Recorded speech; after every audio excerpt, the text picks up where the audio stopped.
26 नवंबर 1930 को कनाडा की एक न्यूज़पेपर की फ्रंट पेज पे एक खबर शाया होती है जिसका टाइटल होता है विलेज ऑफ द डेड।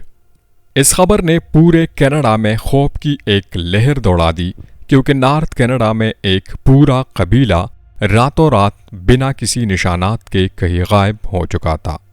नाजरीन, नॉर्थ कनाडा के दूर दराज इलाके में मौजूद ये है एंजिकुनी लेक, जिसके किनारे पर एक छोटी सी बस्ती में एस्किमो नामी कबीला रहता था। इस कबीले में करीब 100 से 150 लोग रहते थे जो इस लेक से मछलियां पकड़कर अपना गुजारा करते थे। ये नॉर्थ कनाडा का वो अहम एरिया है जहां हजारों नहीं लाखों स्क्वायर किलोमीटर के एरिया पर सिर्फ चंद हजार लोग बसते हैं और इसकी वजह है यहाँ की सख्त तरीन मौसम। एंजिकुनी लेक में मछलियों के अलावा आसपास के एरिया में दूसरे जानवरों का शिकार भी किया जाता है और इसके लिए कई शिकारी यहाँ आते रहते हैं। ये नवंबर 1930 का एक ठंडा तरीन दिन था। जॉय लेबल नामी एक शिकारी इस इलाके में शिकार के लिए आया।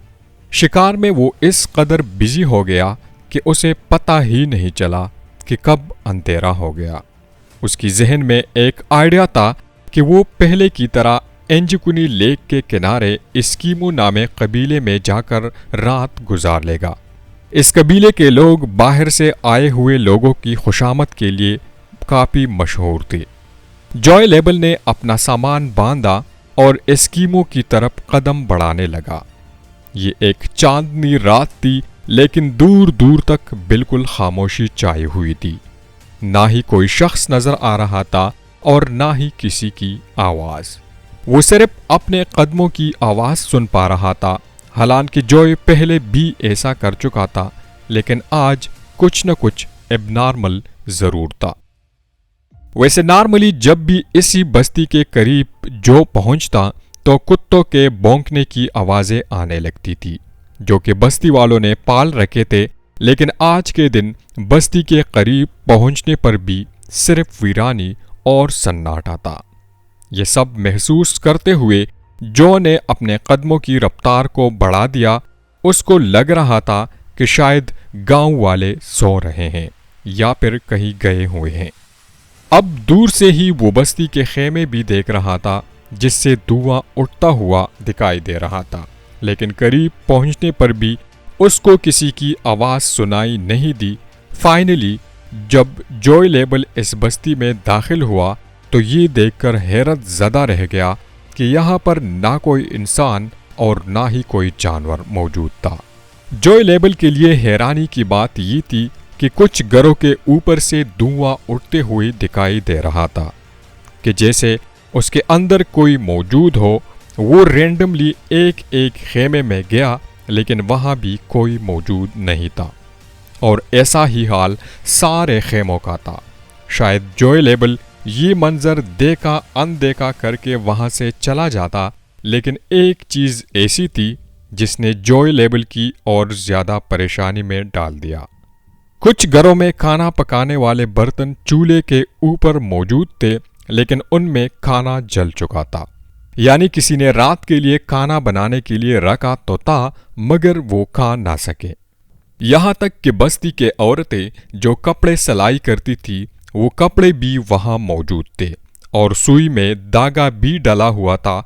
ऐसा मालूम हो रहा था कि शायद बस्ती के लोग अचानक ही यहाँ से गए हैं, पर आखिर गए तो कहाँ गए। जॉय लेबल ने पूरे बस्ती की तलाशी लेना शुरू कर दी।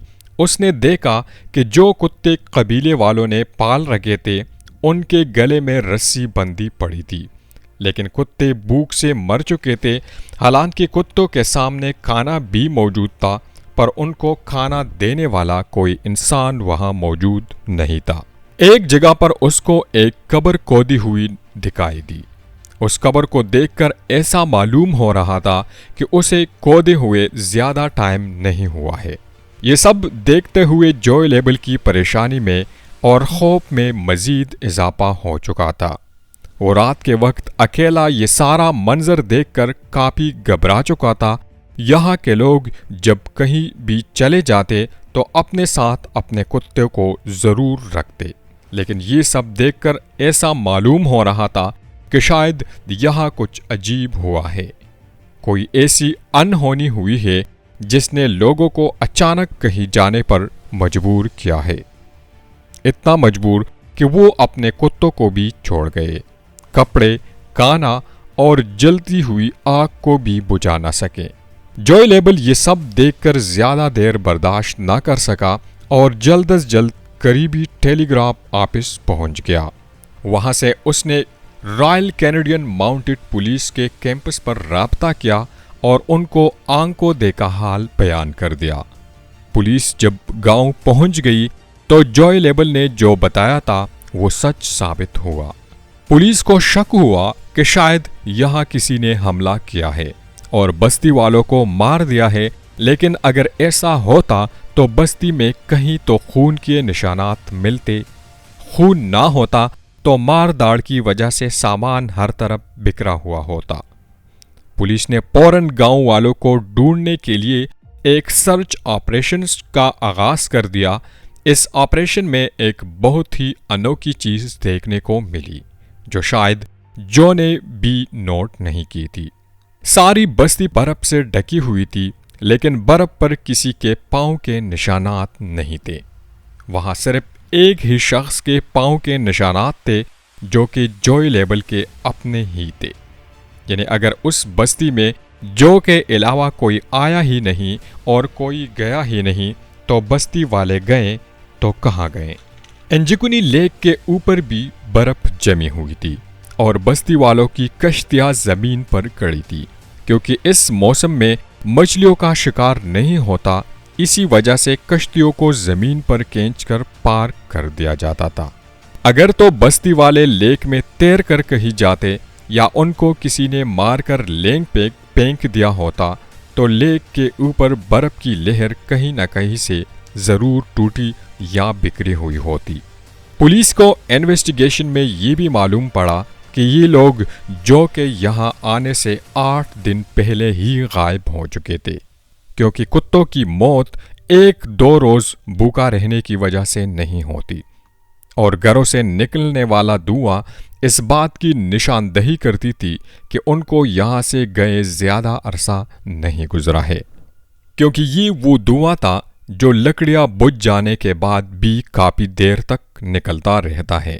پولیس والوں کے سامنے ڈھیر سارے سوالات تھے، لیکن جواب ایک بھی نہیں۔ کئی مہینوں کے سرچ آپریشن کے بعد پولیس نے آخرکار اس کیس کو انسالٹ کا ٹپا لگا کر ہمیشہ کے لیے بند کر دیا، اور وقت کے ساتھ ساتھ لوگ بھی اس کیس کو بھول گئے۔